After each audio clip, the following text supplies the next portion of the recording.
Back here on Open Mic on 7 for the Game. Brian Fritz along with Mike Bianchi. Of course, the big race coming up this weekend, the Daytona 500. Let's get into a little talk about the race with Fox commentator Mike Joy, who joins us for a few minutes here. Mike, thanks for the time. How's everything going? It's going great. We're looking forward to having a great duel to set the field this afternoon, and then, of course, get ready for the 500 on Sunday. Hey, Mike, big deal is being made, obviously, about what NASCAR needs to do to regain the TV ratings, to regain the fan base. I'm just wondering, I know Fox has had some ideas about how to make this happen. Do you think NASCAR needs to do anything, or are we overreacting to this? I think it's a little bit of an overreaction. You know, all sports right now, with all of the other choices on television, radio, and the internet, all sports are seeing a slight decline in ratings. I think some of the ratings fall off at the end of last year might have been due to races being on cable instead of broadcast. But I think the biggest thing that NASCAR and, let's say, most sports suffer from today, think of the space program. Every time that the shuttle goes up, they talk about how many rivets in the skin and what the payload is and what's going to happen when they're up there. They hardly ever name the astronauts. And yet, if you think back to the beginning of the space program, everybody knew the names and backgrounds of Alan Shepard and John Glenn and Gus Grissom and all of those pioneers. Well, NASCAR's in that same boat. Everybody remembers Richard Petty, Bobby Allison, Junior Johnson, David Pearson.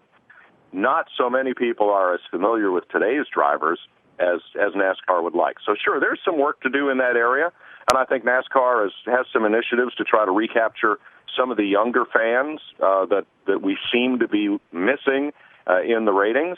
But the sport is healthy and the competition is good. If people will give it a look, I think they'll like what they see. Mike, obviously one of the big storylines this week is the 10-year anniversary of Dale Earnhardt's death at Daytona.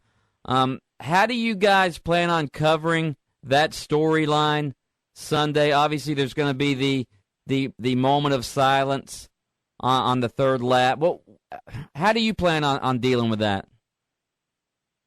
I think we certainly want to be reverent about it, but I don't think we'll overdo it. Speed has an excellent program that's in rotation right now called The Day, and it's about that week and the 2001 Daytona 500 and losing Dale Earnhardt and what that meant to the sport. We're going to take a small portion of that and add in some of our own content in the pre-race. But during the race, if you recall back to 2001, something Fox started right at Rockingham, the very next race, was the silent third lap. And we are going to observe that. I'm glad the Speedway's on board with that and radio as well. But I think from there, we turn our attention back to this year's race. So I think that's how we'll deal with it, is mainly with lap 3. Mike, you followed this sport for a long time. We talked to Michael Waltrip a few days ago about, he wrote the book about the day Dale died and how everything changed that day. How did that change NASCAR, do you think? I think Dale's great legacy, more so than the races he won and the bonds that he made with people in the sport, was that when Dale died and the whole nation turned its attention to NASCAR, there were people who were very expert in automobile crash trauma that suddenly turned their attention to NASCAR and pointed things out to the sport that, let's say, we had been blaming on the car. Mm-hmm. And it turns out that there were great advances to be made in the driver's own personal safety equipment. And NASCAR had previously said, safety is the driver's responsibility. Every driver is responsible for his own environment. And after Earnhardt's death, NASCAR took the lead and invested a lot of money into researching and coming up with standards for driver protection. Dale Earnhardt was the 23rd driver to meet his death on Daytona International Speedway.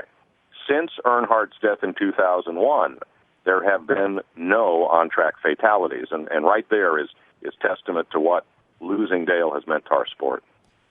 Mike, obviously Dale Jr. is a big storyline this week. He won the pole for Sunday's Daytona 500. Everybody talks about what it would mean to the sport if he were to become a champion, if he were to become a factor even.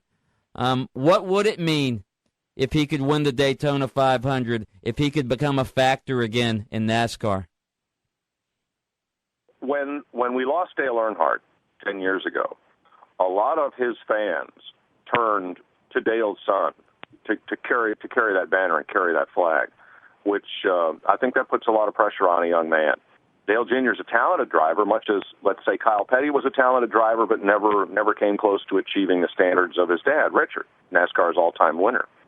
But Dale Jr., for success or lack of, has by far the biggest fan base in all of NASCAR. So if he were to win the race, I think that might help bring some people back to the sport. Now, there's an article on America Online Fan House this morning, and it's written tongue-in-cheek, and you have to read it that way or you'd get very angry, because it talks about conspiracy theories, and it includes the idea that who drew the poll for the Budweiser shootout? Dale Jr. Who's on the poll for the 500? Dale Jr. And this writer firmly thinks the fix is in for Dale Jr. to win the race. There is no fix. There is no call. There is nothing special about what Jr. has done, except that he drives Daytona very, very well. He has excellent, well-prepared equipment, and it's no better than his teammates. Jeff Gordon's right there with him on the front row. So is he a favorite to win the 500? He's certainly one of the drivers everybody's going to have to watch. You know, you wouldn't bet on him, but don't bet against him. Mike, I did read that story, and I forgot back in 2001 when Dale Jr. won the Pepsi 400, the next race at Daytona after his dad died. There were a lot of people who said the fix was in and this and that. And there were actually some drivers back then, I forgot about this, some drivers back then who actually had some quotes that were quite controversial, sort of indicating that, hey, we knew Dale was going to win, right? Well, I don't agree with it. I'm just saying, even some of the drivers were thinking that back then. Okay. Michael Waltrip won the February race. Dale Jr. finished second. Mm-hmm. In the July race, it was just the opposite. Those were the two best cars. DEI had the very best plate racing program. So between the two of them and their teammate Steve Park, they should have won it. And the people who were grousing, well, they have to explain to their sponsors and their fans why they didn't win. And instead of saying we just weren't fast enough, maybe it was just easier to say, well, Dale was supposed to win. I don't buy it. I think the current management and officiating team at NASCAR has this sport just as straight up and level as anything with this much technology can possibly be. I don't think on Sunday morning I've seen a situation where anybody could just say, well, so-and-so's going to win today because that's what they want. No, I don't think it happens. Mike, one of the other major storylines this week is the new pavement. How will the new pavement affect the racing on Sunday? Well, how does it affect your game? Whatever game you play, when you have a new pair of sneakers, how does it affect it? You get more grip, you get a little more bounce in your step, and what this really is more grip and no bumps and dips in the track. They've done a fantastic job with this paving operation, and the drivers say they have control of the car like they have not had here in years. So what it means is drivers can be a little braver. They might be able to take an extra chance here and there. And I think the pack of cars racing is going to be a little tighter and a little closer, and they're going to be able to run three wide all the way around, as we saw in the Budweiser shootout. If you've got a ticket and you're sitting in the grandstand, that's going to make it pretty exciting. Mike, Fox is known for its innovation in broadcasting. Any little new toys you guys are going to break out Sunday? Well, we snuck out a new one during qualifying on Sunday, and that's the Ghost car. We can superimpose one car over another and show you both of them clearly as they go around the same parts of the track to see who's using different lines, who's taking a wider arc into the corner, who's getting a better drive off the corner. It works real well in qualifying, and I think we're going to try to perhaps give that a shot during the race as well.